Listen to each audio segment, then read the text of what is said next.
ఈ వీడియోను మీకు సమర్పిస్తున్నవారు Godavari Krishna cooperative society limited. పూజ గది ఓ శక్తి కేంద్రం, మనశ్శాంతికి మార్గం. ప్రతి ఇంటిలో ఒక పవిత్ర స్థలం ఉంటుంది. అదే పూజా మందిరం. అది కేవలం గోడల మధ్యలో ఉన్న చిన్న గది కాదు. మన విశ్వాసం, మన భక్తి, మన ఆత్మశాంతి నిక్షిప్తమైన స్థలం. అదే పూజా మందిరం.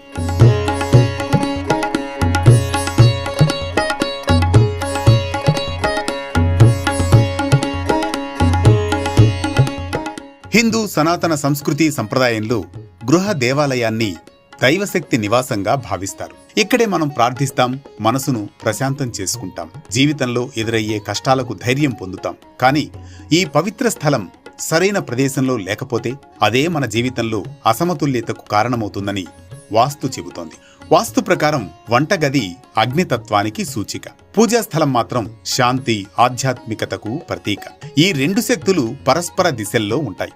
అందుకే వంటగదిలో దేవాలయం ఏర్పాటు చేస్తే ఇంట్లో ఉద్రిక్తతలు పెరిగే అవకాశం ఉందని వాస్తు శాస్త్రం చెబుతోంది.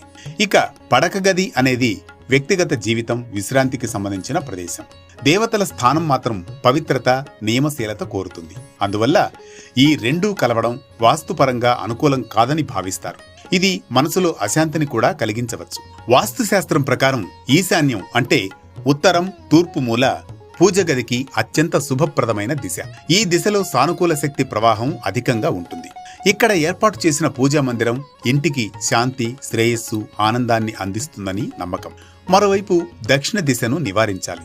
ఇది యమధర్మరాజు, పితృదేవతల దిశగా భావించబడుతుంది. కాబట్టి ఆ దిశలో పూజ గది ఏర్పాటు చేయడం శ్రేయస్కరం కాదు.